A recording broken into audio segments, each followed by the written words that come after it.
Good afternoon, everybody. Gary Beck, naturopath here, checking in today and talking about a little food macronutrient that is well known and well understood, but probably still underutilized regards its real benefits. And what I'm talking about is good old vitamin C. So we're all completely familiar with vitamin C. We know that we get vitamin C from the food we eat, fresh food generally, and we know that our body, unlike that of most animals, our body doesn't store vitamin C. So we need it, and we only get it from what we ingest. And there's a couple of little points I want to make.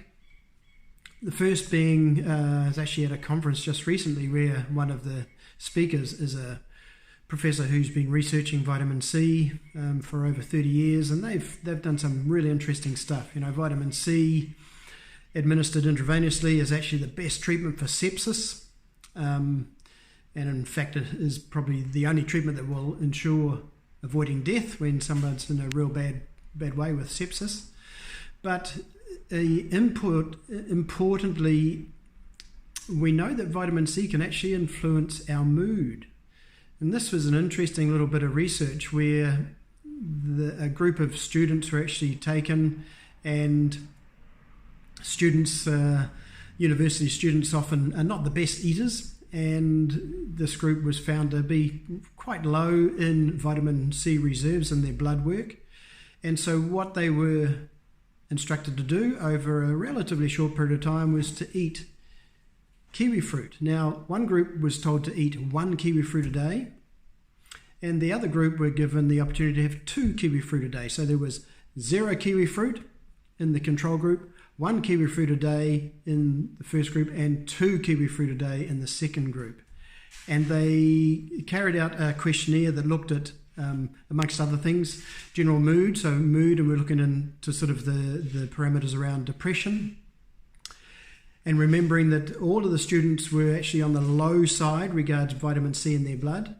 The scores after they'd done the little kiwi fruit test showed that the blood level of vitamin C in the group that had 1 kiwi fruit a day came up to kind of around middle, you know, still not perfect, but sort of middle of the range. Their moods and other things that were surveyed improved.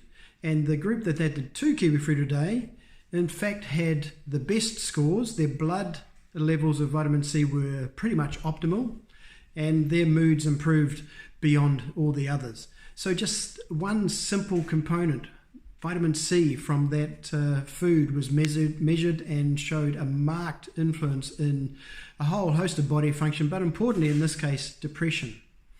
And of course, many of our youth and many of in our society, unfortunately, are struggling and dealing with depression and mood disorders of a whole range of topics and terms. And so this is, you know, absolutely critical. It just shows you the importance of eating real food and getting those macronutrients to the optimum level. And it doesn't have to take a lot. Obviously, we aim for more than just having 1 or 2 kiwi fruit a day. There should be a whole range of fresh foods, fruits and vegetables. But that's just one little indication. And when it comes to fertility, an interesting little factor, the ovaries, in fact, require 10 times more vitamin C than our brain. The ovaries require 10 times more vitamin C than our brain. So when it comes to giving the body what it needs, don't dismiss the simple fact of having some fresh fruit. And of course, you know, the primary sources of vitamin C, people talk about citrus fruit. It's only really good if it's tree ripened. Kiwi fruit, of course, broccoli, red peppers, capsicums, those sort of things are all great sources of vitamin C. Broccoli, of course, when you cook it, the longer you cook it, the more vitamin C you're going to lose. So as long as it's just lightly steamed, it'll still be a good source of vitamin C. So a little roundup, vitamin C, we definitely need it, and we can get most of what we need from our food as long as we're getting good fresh stuff into our mouth every day. I hope you enjoyed that little snippet, and we'll talk to you again real soon. Bye for now.